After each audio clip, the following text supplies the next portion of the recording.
Struktur program pada C# sendiri dibagi beberapa bagian. Yang pertama adalah namespace. Namespace ini biasanya digunakan untuk mengelompokkan types. Kemudian type declaration yang termasuk type di C# adalah class, struct, interface, enum, dan delegates.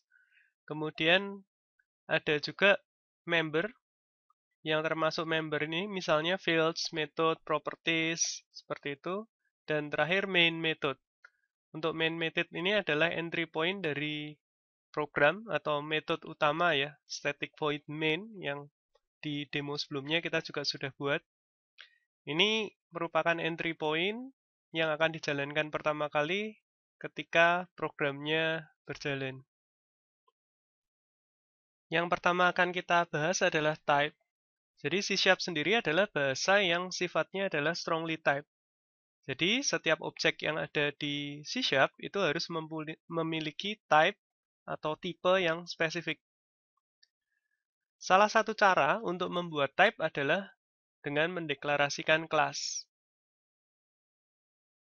Di .NET sendiri ada banyak sekali jenis type yang ada, lebih dari 1000 mungkin yang ada di .NET Framework yang bisa langsung kita gunakan.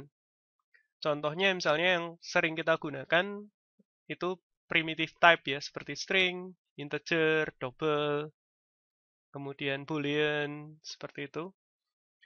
Nah, Anda juga dapat mendefinisikan tipe Anda sendiri. Misalnya Anda butuh untuk membuat tipe mahasiswa. Atau misalnya Anda butuh untuk membuat tipe pegawai. Nah, Anda bisa membuat tipe sendiri. Sebenarnya tidak hanya kelas, tapi Anda juga bisa membuat type yang lain. Misalnya membuat struct atau enum itu juga termasuk type juga. Kemudian kode yang akan Anda eksekusi itu juga harus ada di dalam type. Jadi Anda bisa menaruh kode-kodenya di dalam method. Jadi program C# sekecil apapun pasti punya type gitu ya. Jadi kalau kita bikin aplikasi pertama kali, pasti yang paling harus ada adalah kelas. Selanjutnya kita akan bahas tentang namespace. Namespace sendiri digunakan untuk mengatur atau mengorganisasikan type. Jadi gunanya adalah menghindari kesamaan penamaan type. Jadi kalau kita punya nama type atau custom type yang sama, itu harus dimasukkan ke dalam namespace yang berbeda. Kalau kita membuat type dengan nama yang sama, di namespace yang sama tidak bisa kalau di C#. Namespace sendiri dapat didefinisikan pada satu atau banyak tempat. Di .NET Framework sendiri, di Framework Class Library, itu isinya ribuan kelas yang diorganisasikan atau diatur menggunakan namespace. Kalau kita lihat di program, di sini ada directive ya, using system. System sendiri adalah namespace yang ada di .NET Framework, yang ada di base class library. Nah, di sini juga ada namespace system collection generic. Nah, isi dari namespace tersebut berbeda-beda. Jadi isi dari namespace ini adalah kelas-kelas. Ini dikelompokkan berdasarkan gunanya. Misalnya namespace system.link. Di sini isinya adalah metode-metode yang digunakan untuk language integrated query. Kalau kita bekerja dengan language integrated query. Kemudian system.text. Ini misalnya untuk string manipulation dan yang lain. Nah, ada juga misalnya namespace system.windows. Nah, itu kalau kita mau buat Windows Form. Jadi di .NET sendiri, di base class library, itu semuanya dikelompokkan berdasarkan namespace. Nah, kalau kita buat pertama kali, pasti di sini ada namespace. Kalau buat program pertama. Dan nama namespace-nya ini sesuai dengan nama solutionnya. Jadi kalau kita lihat di sini, pasti sama dengan nama project biasanya ya, nama projectnya. Kebetulan di sini nama solution dan nama projectnya sama. Sebagai contoh, saya akan membuat sebuah kelas baru di sini. Misalnya nama kelasnya kelas mahasiswa. Ini berarti saya buat di dalam namespace struktur program ya. Nah, di sini saya akan buat dua properti, name dan nama. Untuk properti sendiri akan dijelaskan di topik lain tentang object-oriented programming. Nah, setelah kita buat satu kelas mahasiswa, misalnya saya punya kebutuhan untuk membuat kelas baru yang namanya sama, namanya kelas mahasiswa juga. Kalau misalnya di sini saya hapus dulu, yang sudah ada. Saya tambahkan kelas baru dengan nama mahasiswa. Nah, kita bisa lihat di sini. Ini di sini ada kelas mahasiswa, di sini ada kelas mahasiswa. Di namespace yang sama. Misalnya saya buat propertinya dulu di sini. Name.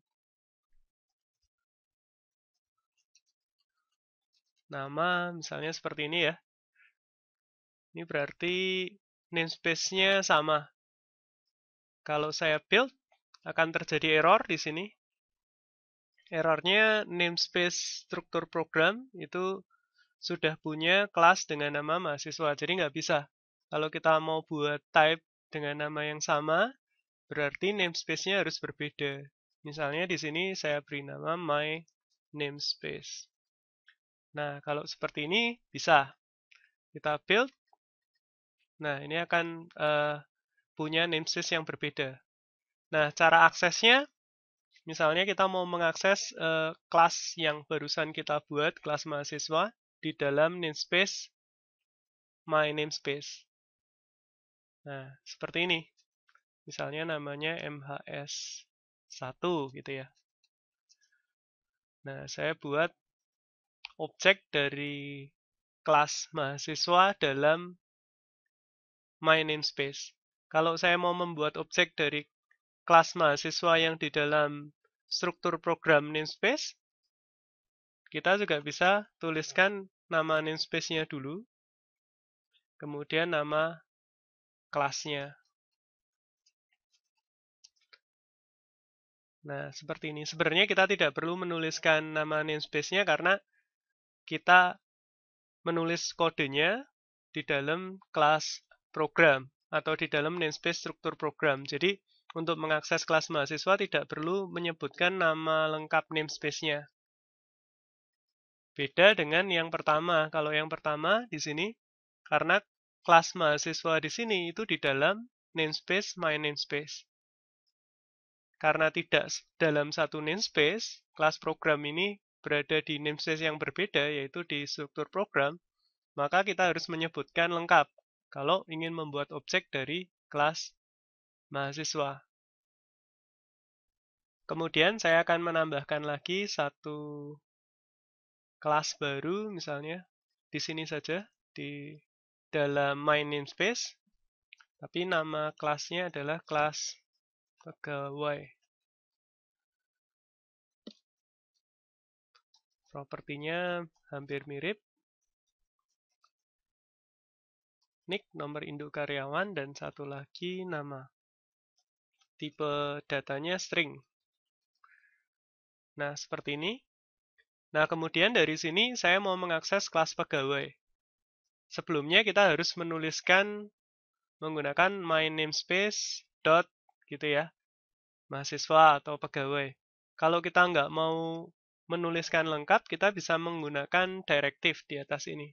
Kita bisa menggunakan using my namespace. Nah, di sini saya tidak perlu menyebutkan lengkap.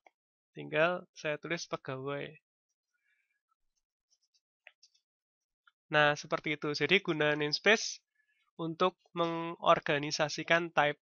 Dalam sebuah namespace bisa mengandung atau bisa dibuat banyak sekali type di sini ya. Jadi kalau kita lihat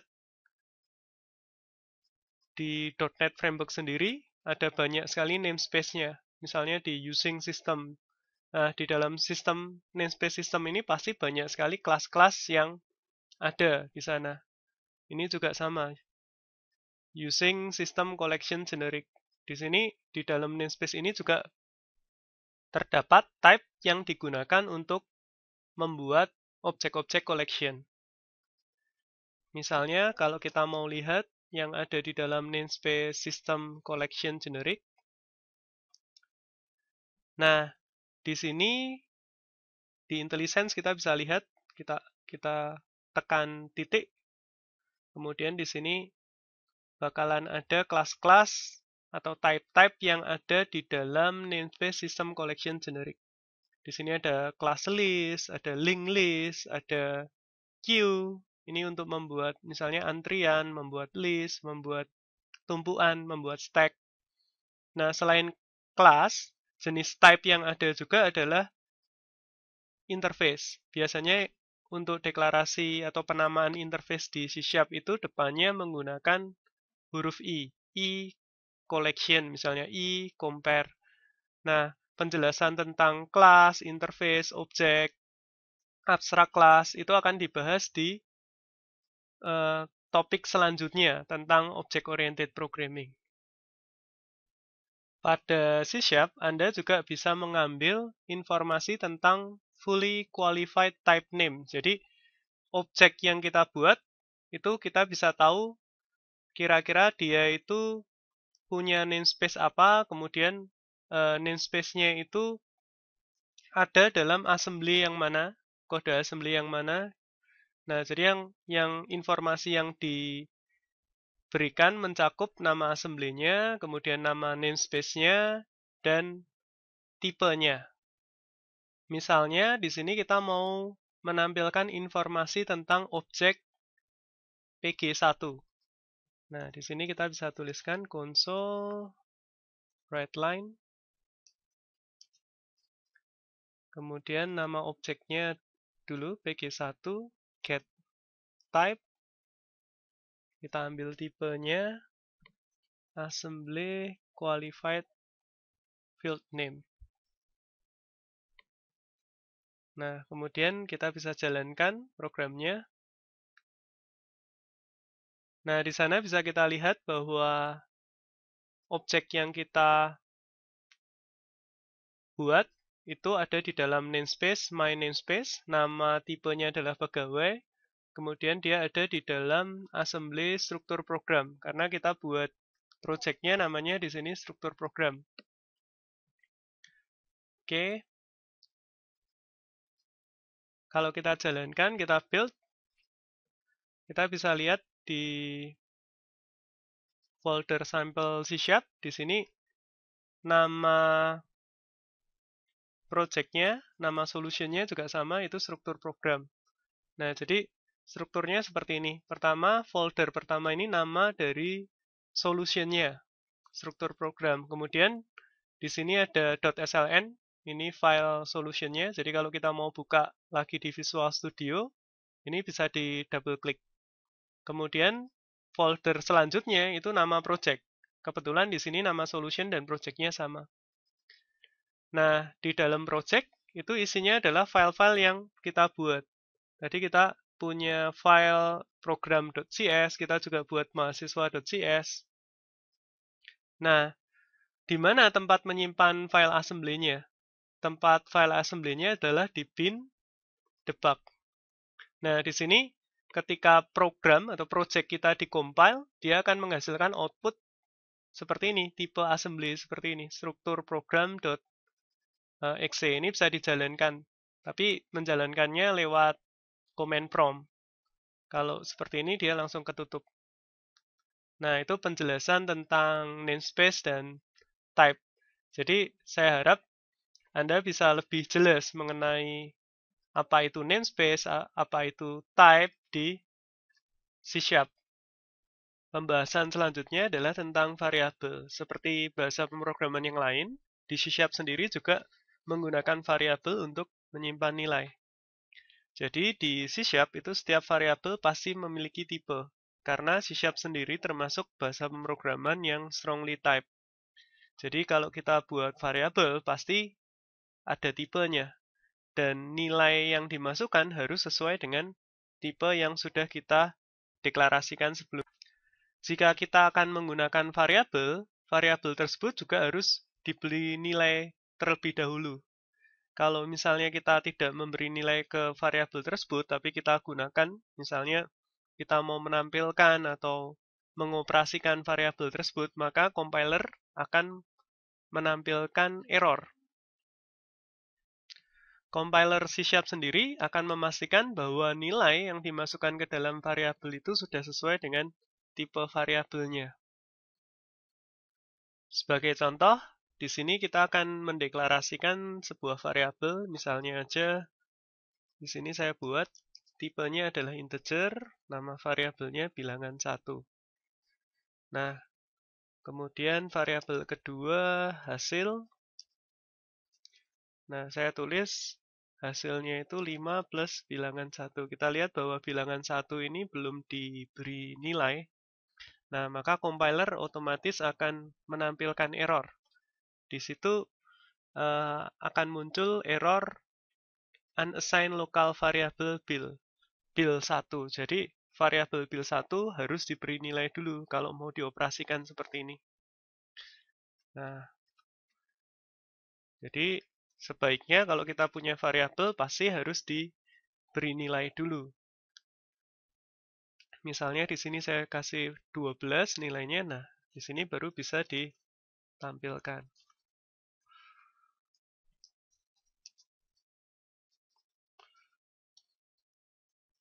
Nah, jadi ini cara untuk memberi nilai ke variabel. Kemudian di sini untuk menampilkan nilai dari variabel bilangan 1. Karena variabel bilangan 1 itu tipenya adalah integer, kalau mau kita tampilkan sebaiknya dikonversi ke string untuk bisa ditampilkan nanti ke konsol, atau kalau kita menggunakan Windows Form bisa ditampilkan ke kontrol yang ada di Windows Form itu, misalnya ke text box atau ke label. Nah, ini kalau kita jalankan hasilnya adalah 12. Oh, ini hasil dari bilangan 1. Kalau dari variabel hasil, yaitu bilangan 1 plus 5, berarti hasilnya di sini 17. Nah, seperti itu. Contoh penggunaan variabel. Tipe variabel yang lain juga bisa, misalnya string, nama. Pemberian nilai pada variabel tersebut tidak harus pada saat variabel tersebut dideklarasikan, tapi bisa juga setelah variabel tersebut dideklarasikan baru kita beri nilainya di sini. Nah, seperti itu. Kemudian misalnya kita akan tampilkan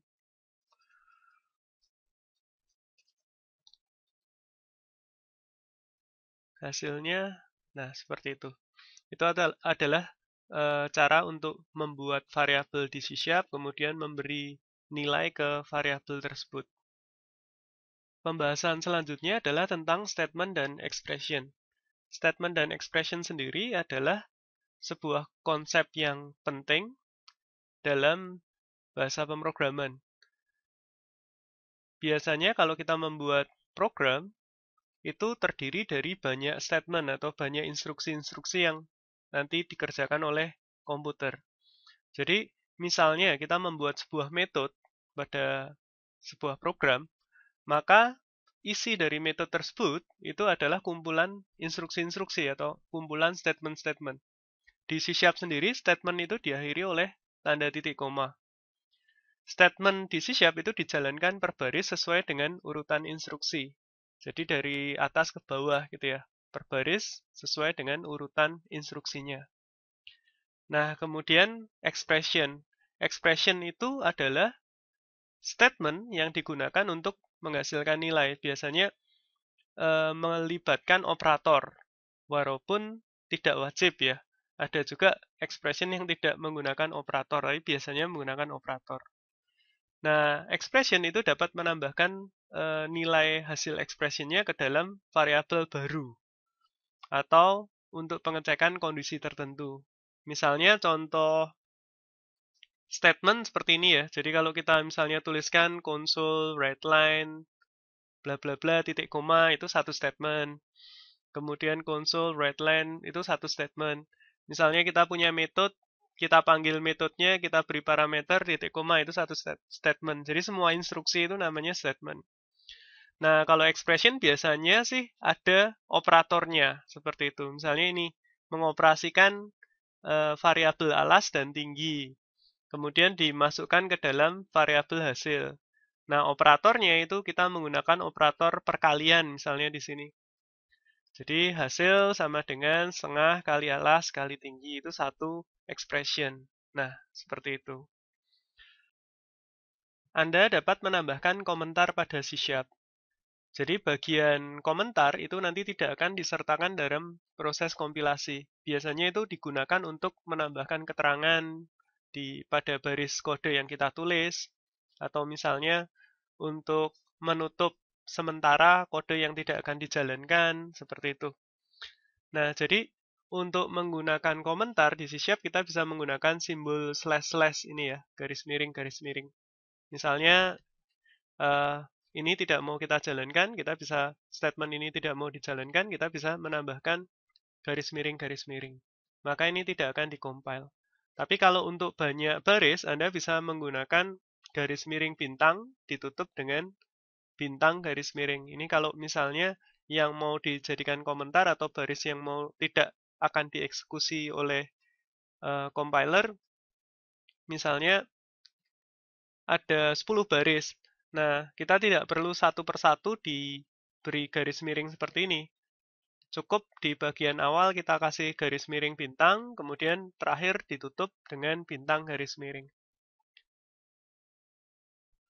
Baik, saya akan mendemokan bagaimana cara penggunaan komentar di C#.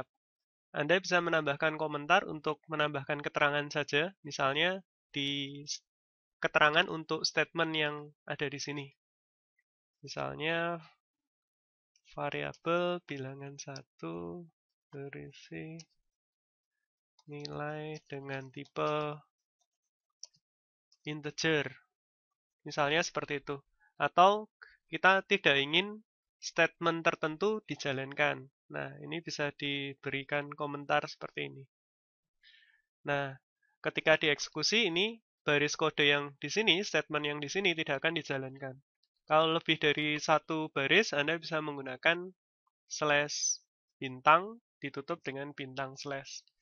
Nah, seperti ini cara untuk menggunakan komentar di C#. Pembahasan selanjutnya adalah tentang penggunaan basic input-output sederhana di C#. Untuk console application, Anda dapat menggunakan console readline untuk membaca inputan yang dimasukkan oleh pengguna. Nah, kemudian untuk menampilkan data, Anda bisa menggunakan console writeline. Jadi untuk mengambil data console readline, untuk menampilkan data bisa menggunakan console writeline. Sekarang saya akan mencoba mendemokan bagaimana caranya membuat input-output sederhana pada console application. Misalnya di sini saya akan membuat aplikasi sederhana untuk menghitung luas G3. Nah, pertama kita buat dulu inputan.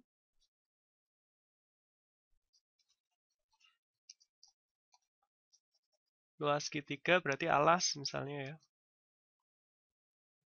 Masukkan alas, ini kita meminta inputan dari user.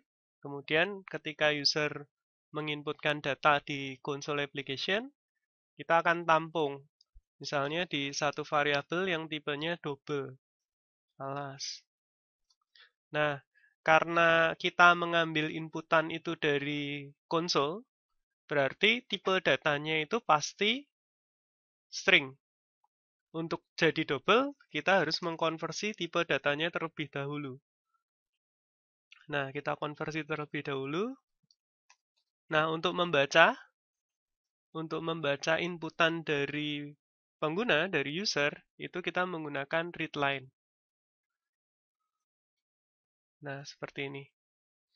Kemudian selain alas, berarti masih kurang satu inputan lagi, yaitu tinggi.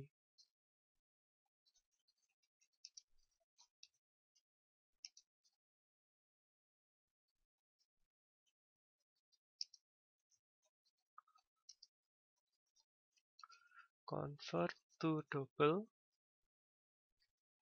console read line. Nah, baik seperti ini, kemudian hasilnya akan kita kalikan ya, double hasil sama dengan setengah kali alas kali tinggi. Nah, setelah kita buat expression seperti ini dan ada hasilnya, dimasukkan ke dalam variabel hasil, kemudian kita akan menampilkan hasilnya menggunakan console write line.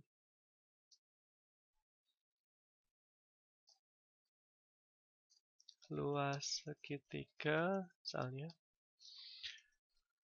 Untuk menyambung string, kita bisa menggunakan tanda plus untuk string concatenate. Nah, di sini hasil to string. Oke, seperti ini. Kemudian kita coba jalankan, Ctrl F5. Nah, ini ada inputan dulu, masukkan alas, misalnya 12, masukkan tingginya 14.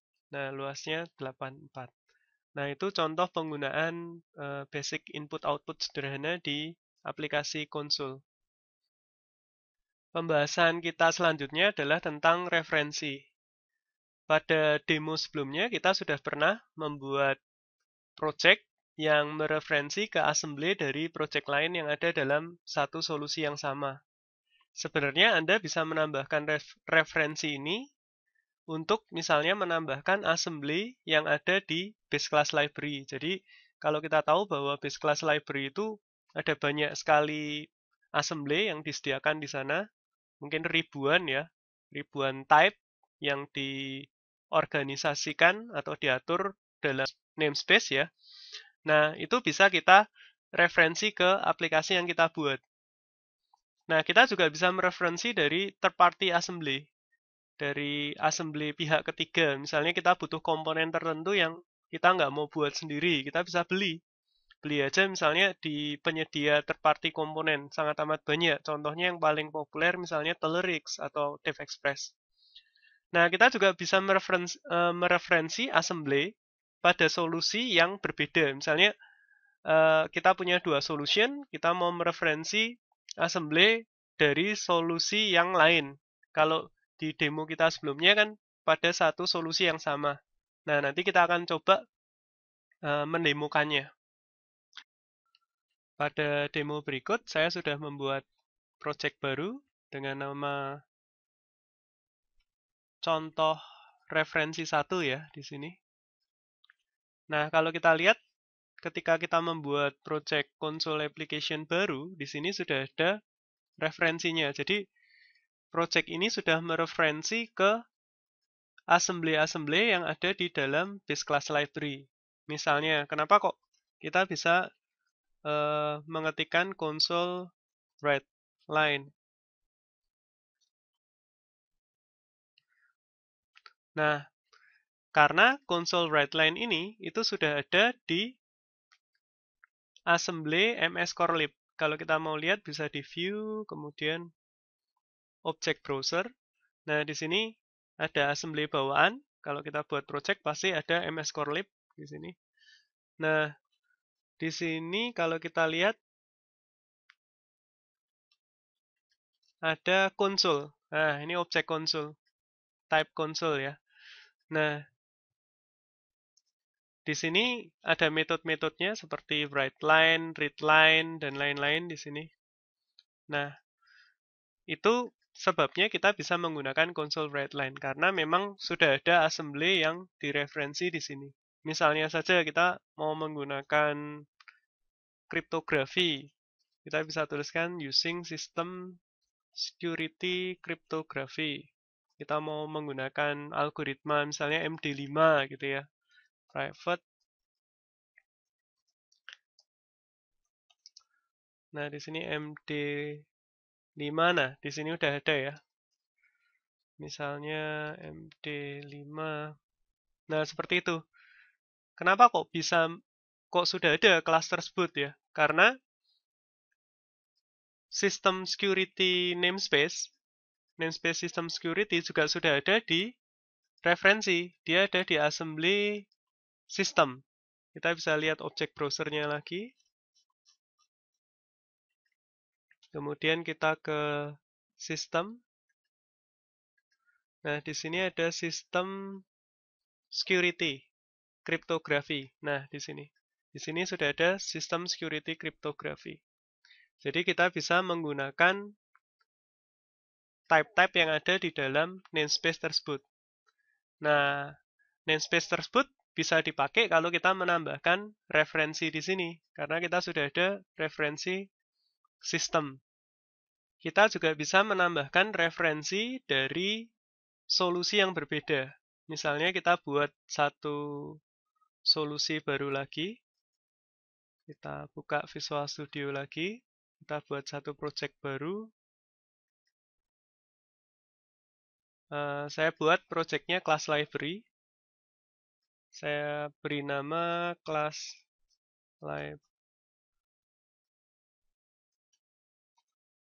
library sample. Oke. Projectnya udah dibuat. Di sini ada kelas bawahan namanya kelas 1. Ini saya delete saja. Kemudian saya buat satu kelas tambahan. Namanya my class atau mahasiswa gitu aja.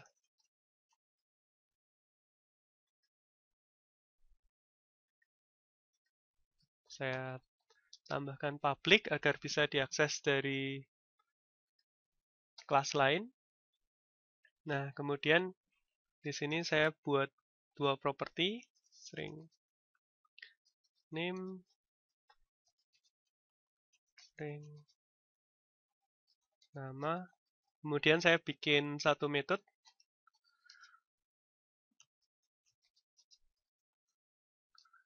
Namanya getInfo. Nah, ini akan mengembalikan nilai NIM dan nama.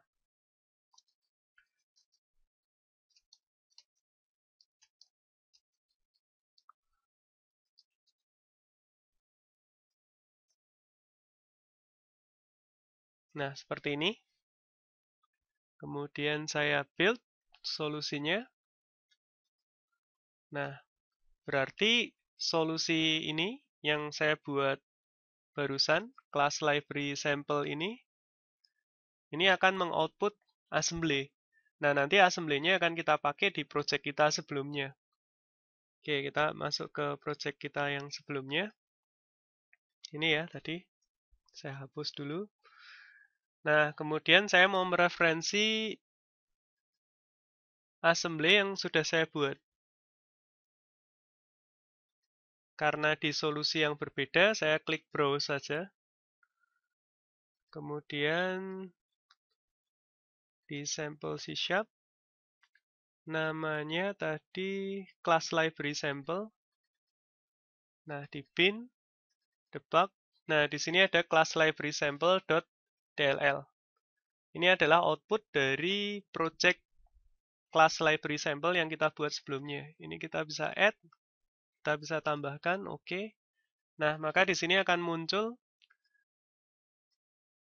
assembly dari class library sample. Kita tambahkan di project contoh referensi 1. Sekarang mau kita gunakan. Tadi kita buat kelas mahasiswa di situ ya. Using class library sample. Nah, kemudian di sini kita mau buat mahasiswa. Nah, bisa karena kita sudah menambahkan referensinya. Jadi, kelas mahasiswa di project class library sample bisa digunakan. Sama dengan new mahasiswa. Saya bisa beri nilai.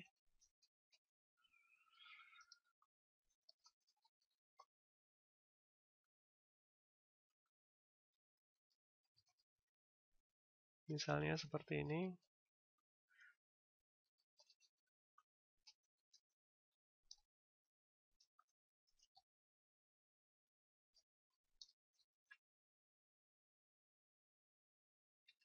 Nah, setelah itu kita panggil metodenya. Console writeLine. Tadi kita tambahkan method dengan nama getInfo ya.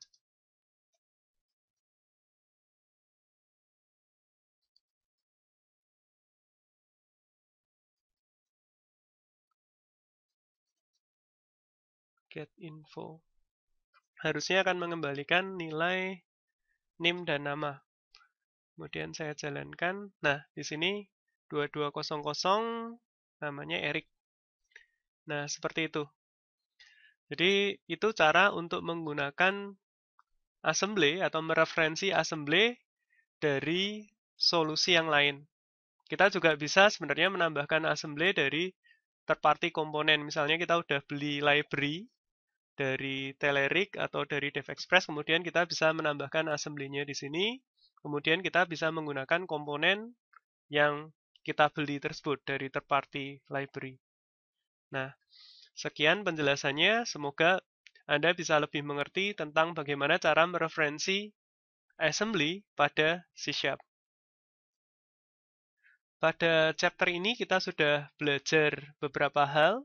Yang pertama kita sudah belajar apa itu bahasa C#, kemudian standarisasi dari bahasa C#, keyword-keyword yang digunakan. Kemudian kita juga belajar bagaimana proses kompilasinya menggunakan C# compiler atau otomatis kompilasi di Visual Studio. Kita juga sudah belajar penggunaan Visual Studio sebagai IDE di C# untuk mempermudah mengembangkan aplikasi berbasis .NET. Kemudian kita juga sudah belajar struktur program C#, kemudian diikuti dengan apa itu namespace. Jadi namespace itu untuk mengorganisasikan type-type ya, yang banyak sehingga tidak tabrakan dan lebih mudah untuk diakses. Kemudian kita juga udah belajar apa itu variabel untuk menyimpan nilai. Kemudian kita belajar juga bagaimana cara membuat basic input output di console application. Yang terakhir kita juga udah belajar bagaimana cara menambahkan referensi ke aplikasi yang kita buat, baik itu dari base class library, dari project dalam satu solution, atau mereferensi assembly yang ada di solusi yang lain. Kita juga bisa menambahkan dari third party. Nah, untuk chapter selanjutnya kita akan bahas lebih detail tentang tipe data. Baik, terima kasih. Kita akan ketemu lagi di chapter selanjutnya.